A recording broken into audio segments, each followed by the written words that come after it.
오늘도 행복하세요. 오자유세상의 유현상 목사입니다. 오늘은 디모데후서 1장 7절로 8절에 있는 말씀을 중심으로 해서 오직 하나님의 능력을 쫓아 복음과 함께 고난을 받으라 라는 제목으로 잠시 은혜를 나누고자 합니다.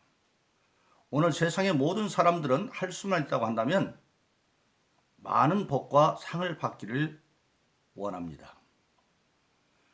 그런데 저와 여러분들 예수 믿는 모든 신앙인들은 그러한 모든 복을 신앙 안에서 받으리라 해야만 합니다. 세상의 복은 세상으로 끝나지만 신앙 안에서 받는 복은 세상에서뿐만 아니라 영원한 하늘나라까지 그 상과 복이 이어지기 때문에 그렇습니다. 예수님은 그래서 마가복음 10장 29절로 31절에서 말씀하십니다. 나와 복음을 위해서 아비나 어미나 형제나 자매나 자식이나 전토를 벌인 자는 땅에서도 아비나 어미나 형제나 자매나 자식을 100배로 받고 전토도 100배로 받고 핍박을 겸하여 받되 내세 영생을 얻지 못할 자가 없다, 그렇게 말씀하고 있습니다. 바로 예수님 말하는 마가복음 10장 29절로 31절은 바로 땅에서도 100배를 받는 축복의 비결과 그리고 그것이 내세 영생으로 이어지는 그 비결을 말하고 있습니다. 바로 신앙 안에서 축복은 땅에서도 100배로 받을 뿐만 아니라 그것이 내세까지 이어진다고 하는 사실을 우리에게 말하고 있습니다. 그러니까 예수 믿는 저와 여러분들은 땅에서 받은 축복을 하늘까지 이어갈 수 있는 유일한 보증을 받고 있는 사람들입니다. 어떻게 해야 되느냐? 좀 전에 말한 것처럼 예수님과 복음을 위해서 아비나 어미나 형제나 자매나 자녀나 전투를 벌여야 된다. 이때 버린다고 한다는 것은 완전히 버린다는 뜻이 아니라 순서를 바꾼다는 뜻입니다. 즉 부모의 일이나 형제들의 일이나 자녀들의 일이나 또는 전투인 사업이나 직장의 일과 하나님의 일이 똑같이 양립되어졌을 때 신앙인은 무엇부터 먼저 하느냐? 하나님의 일, 예수님을 쫓아서 그 일을 먼저 한다는 겁니다. 그래서 일찍이 예수님은 이 세상의 모든 문제를 해결하는 첩경이 뭐냐? 마태복음 6장에서 너희는 먼저입니다. 그 나라와 그 일을 구하라. 그러면 모든 것을 하나님이 더해 주신다, 그렇게 말씀하고 있습니다. 순서가 하나님의 일이 먼저면 나머지 것들은 하나님이 다 더해 준다고 하는 사실입니다. 그래서 저와 여러분들은 세상에 살면서 먼저 그 나라의 그 의, 즉 예수님 말씀대로 나와 복음을 위해서 먼저 살면 땅에서도 아비나 형제나 자매나 자식이나 전토를 100배로 받는데 그 뜻은 무엇을 말하느냐? 어떻게 아비와 어미가 100배가 될 수 있습니까? 형제와 자매가 100배가 될 수 있습니까? 그것은 뭘 말하면 혈통적인 얘기가 아니라 나중에 지나고 나면 아버지와 어머니처럼 나를 사랑하고 지원할 수 있는 사람이 100배나 많아지고 또 그런 형제들이 100배나 많아지고 자식들이 많아지고 궁극적으로 사업과 전토도 100배로 많아진다, 그렇게 말합니다. 그런데 그것은 그냥 이루어지는 것이 아니라 핍박을 겸하여 받고, 처음에는 하나님의 일을 우선적으로 하니까 부모들로부터 저놈은 부모도 없는 놈이라고 욕도 얻어먹을 수가 있겠죠. 형제들 일보다도 하나님의 일을 먼저 하니까 저건 핏줄도 모르는 놈이야, 그런 욕도 먹을 수 있겠죠. 그러나 나중에 가서는 그들이 다 이해하고 그들 형제 같은 사람이 100배나 많아진다, 그렇게 말씀하고 있는 겁니다. 그래서 핍박도 겸하여 받아요.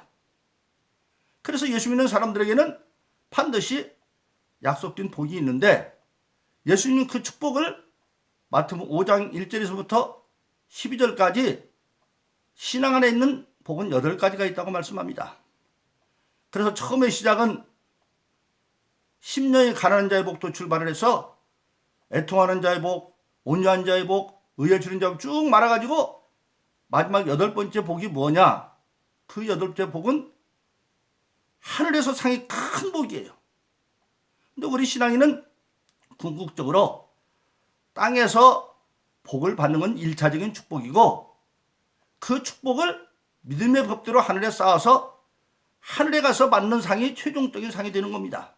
그러니까 땅의 축복은 1차적인 축복에 불과한데 8번째 복은 하늘에서 가장 큰 상을 받는 복이다 이거예요. 그게 어떤 복이냐? 선지자의 축복입니다. 예수님은 그렇게 말씀합니다. 나를 위하여 너희를 욕하고 핍박하고 거짓으로 너희를 거슬러서 악한 말을 할 때 모함하는 말이죠. 그럴 때 너희에게는 복이 있나니 기뻐하고 즐거워하라. 하늘에서 너희 상이 큽니다. 옛날에 너희 전에 있던 선지자들도 그렇게 핍박을 받았느니라. 즉 예수님과 복음을 위해서 욕도 먹고 핍박도 당하고 거짓으로 악한 말도 당하고 그럴 때 기뻐하라는 거. 왜? 하늘에서 상이 가장 큰데 옛날에 있던 선지자들이 다 그런 핍박을 통해서 하늘나라의 상이 컸다 그렇게 말하고 있습니다. 근데 오늘 본문의 말씀 디모데후서 1장 7절로 8절은 그 하늘에서 상이 큰 축복을 뭐라고 말하고 있느냐? 오늘 8절에 보면 모든 신앙인들은 오직 하나님의 능력을 쫓아 복음과 함께 고난을 받으라 그렇게 말씀하고 있습니다. 예수님이 마가복음 10장에서 말한 것처럼 나와 복음을 위하여 핍박을 받듯이 오직 하나님의 능력을 쫓아서 복음과 함께 고난을 받는 것, 그것이 바로 하늘나라에서 가장 큰 선지자의 상을 받는 길이라고 말하고 있는 것입니다. 그러면 우리가 어떻게 구체적으로 그 복음과 함께 고난을 받는 삶을 살아야 되겠느냐? 오늘 7절에 보니까 첫째로 두려워하지 말고 담당하라고 말하고 있습니다. 왜 두려워하지 말느냐? 예수 믿는 사람들은 근본적으로 참된 신앙 안에서 두려움을 해결한 사람입니다. 그래서 우리가 잘 아는 요한일서 4장 18절은 두려움에는 심판이 있나니 온전한 사랑이 두려움을 내쫓느니라. 즉 예수님의 온전한 사랑 안에서 예수 믿고 구원받은 우리에게는 더 이상 두려움이 없어요. 왜? 두려움 전에 악한 마귀를 이제 우리가 이길 수 있는 능력이 생겼기 때문에. 어떻게? 전능한 하나님 믿음으로. 하나님은 십자가에 못 박혀 돌아가신 예수님을 죽은 자도 살리는 그 전능하신 하나님이 예수를 믿음으로 우리의 아버지가 되었기 때문에 그 믿음 안에서 우리는 이제 두려움이 없어요. 그래서 예수님을 일찍 우리에게 하나님이 누구냐? 하늘에 계신 우리 아버지여 그렇게 말씀하고 있었던 것입니다. 그래서 두려워하지 말아라. 신명기 31장에 보면 드디어 모세가 120살 뒤에 이제 죽을 때가 가까워져서 후계자 여호수아에게 그렇게 말합니다. 너는 두려워 말고 담대하라. 떨지도 말아라. 여호와께서 너와 함께 하실 것이다. 즉 요단을 건너서 일찍이 그 조상 아브라함에게 약속한 대로 가나안 땅으로 지금 이제 들어가는데 그때 여호수아 보고 겁내지 말고 담대하라고 말하는 겁니다. 그래서 오늘 저와 여러분들 모든 사람들은 이제 신명기 31장에서 여호수아에게 말했던 그것이 우리는 요한일서 4장 18절을 통해서 예수를 통해서 이제 모든 죄 문제를 해결하고 하나님의 아버지가 있기 때문에 아버지를 믿는 믿음 안에서 두려워하지 말고 복음을 전하는 겁니다. 왜냐? 복음은 사실상 무엇을 말하고 있습니까? 복음은요, 죽은 자를 살리는 작업이에요. 성경에 보면 마태복음 8장에 누가복음 9장에 보면 예수님이 어떤 젊은 제자에게 나를 쫓아라고 말하니까 제자가 말합니다. 쫓겠습니다마는 내 아버지 장례를 치르고 내가 쫓겠습니다. 예수님은 그렇게 말합니다. 죽은 자는 죽은 자들이 장례하게 하고 너는 나를 쫓아.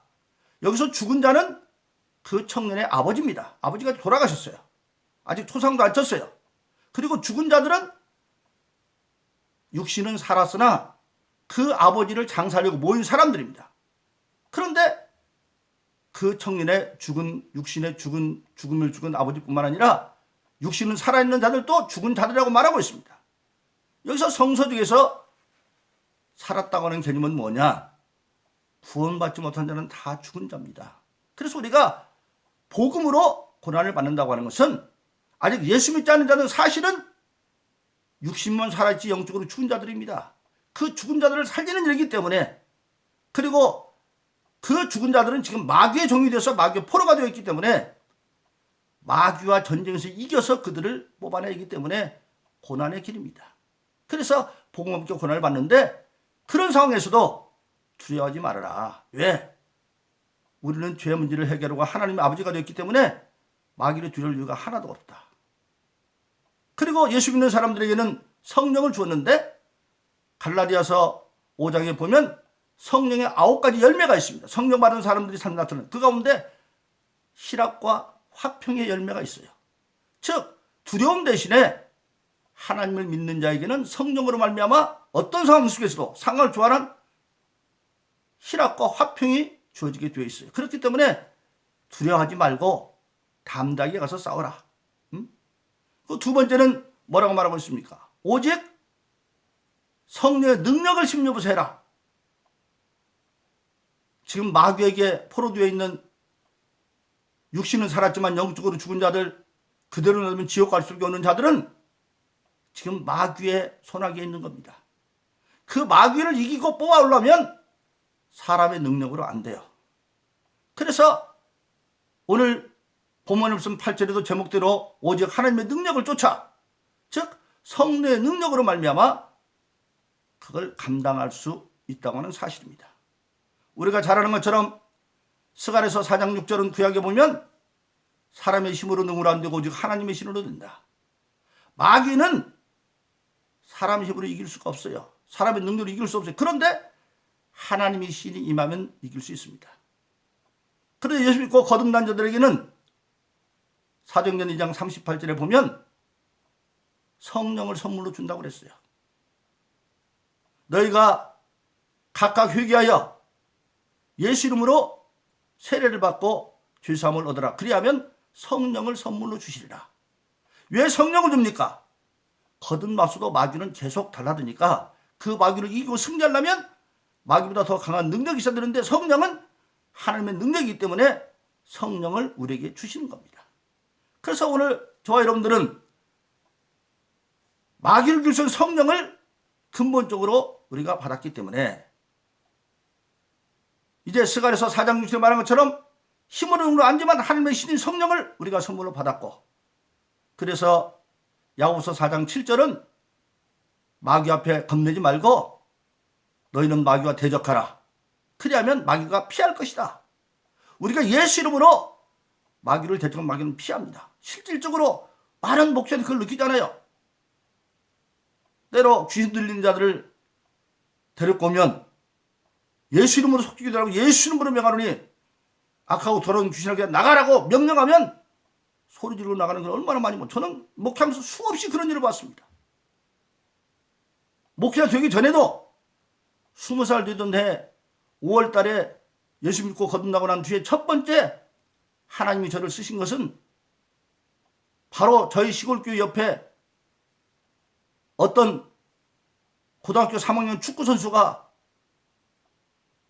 정신 이상이 돼가지고 부모도 몰라보고 칼 들고 난동을 치는데, 그때 우리 시골교회 전도사님이 저희를 찾아왔어요. 저보고 가자고 그래요. 그래서 잔차 타고 찾아갔어요. 교회를 안 가고 어떤 집이었는데 그 친구 집에 가는 거예요. 가보니까 문 밖에 사람들은 많이 서 있고 막 칼 들고 난리를 치는데, 그 전도사님이 문을 열고 나고 들어갔어요. 들어가니까 이게 막 뒷걸음 치면서, 그 당시 시골에는 그 토방이라는 게 있잖아요. 그 막 가지고 탁 마루에 넘어지더라고요. 그 붙잡고 기도하고 난 뒤에 한 30분 뒤에 친구가 정신을 잡고 정신이 나왔는데, 그러고 난 뒤에 그 전도사님이 저보고 신학가라고 그랬고, 왜요? 그랬더니 지금 안 봤냐고. 뭘 봤냐고. 그 아무개 김아무개가 저도 안 봤냐고. 근데 더 무슨 상관이냐고. 사실은 그 전도사님하고 교회 권사님하고 집사님들하고 기도를 갔는데 그 나눔사 문도 문 열고 못 들어갔대요. 근데 갑자기 제 생각이 나더래요. 그래서 교회에서 저희 집까지는 한 4km 뛰는데 자전차가 와가지고 저를 데리고 왔는데 저하고 같이 가니까 그가 뒷걸음 치더니 그렇게 되었다고. 그러니까 저보고 신학 가야 된다고 그래요. 그러니까 평신도 때도 벌써 그런 일이 나타났습니다. 예수 이름으로 그런 일이 나타나요. 그래서 야고보서 4장 6절은 마귀를 들인 마귀가 피한다고 말하고 있습니다. 그래서 오늘 저와 여러분들은 예수 믿고 성령 받았기 때문에 하나님의 능력을 쫓아서 예수님과 성령을 힘입어서 악한 마귀를 이길 수 있는 권세가 주어져 있고, 그래서 예수 믿지 않은 자들은 영적으로 지금 마귀가 포로가 되어져 있는데 그들을 예수 이름으로 속죄 기도를 하고 전도할 수 있는 능력이 우리에게 주어져 있는 겁니다. 그리고 세 번째는 뭐냐? 오직 사랑과 근신의 마음을 해라. 이때 사랑은 하나님에 대한 사랑, 인간에 대한 사랑입니다. 여러 차례 말씀을 드렸습니다마는 마태복음 20장에 보면 어떤 율법사가 예수님을 시험하려고 말합니다. 율법과 선지자 중에 가장 큰 것이 뭐냐? 율법 중에 가장 큰 것이 뭐냐 묻습니다.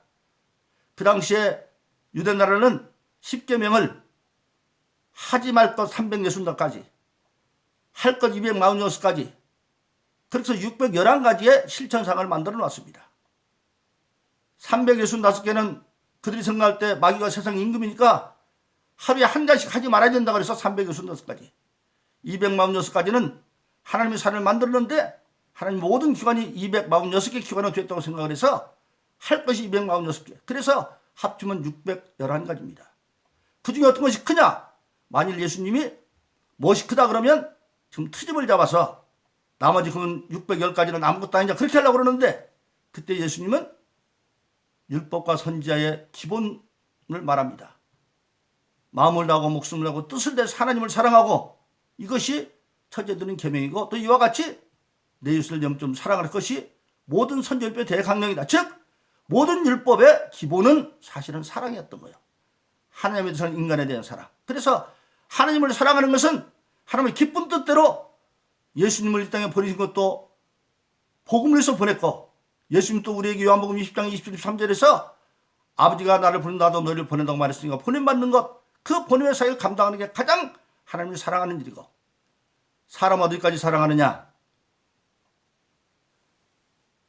요한복음 10장 10절로 13절에 보면 선한 목자는 양에게 생명을 주고 풍성하게 하고 그를 위해서 양을 위해서 목숨까지 버리는데 뭐냐? 이리가 와도 목숨을 버리기까지 사랑한다. 그러나 싹군 목사는 도망간다 그랬어요. 즉 양을 사랑하되 예수님이 우리를 위해서 모든 죄를 감당 십자가 못 박혀 두른 것처럼 선한 목자의 심정으로 생명을 줄 뿐만 아니라 풍성히 주기 위해서 양을 위해서 목숨을, 그런 사랑을 가지고, 그리고 근신하면서 늘 예수님 여러분 이럴 때 어떻게 했을까 살펴가면서 덤벙대지 아니하고 신중한 마음으로 감당함으로 하나님의 능력자 복음의 고난을 감당할 수 있다고 하는 사실입니다. 그러므로 저와 여러분들은 오직 하늘나라에서 가장 큰 선제의 상급을 이루고 땅에서 축복받기 위해서 오직 성령 말았으므로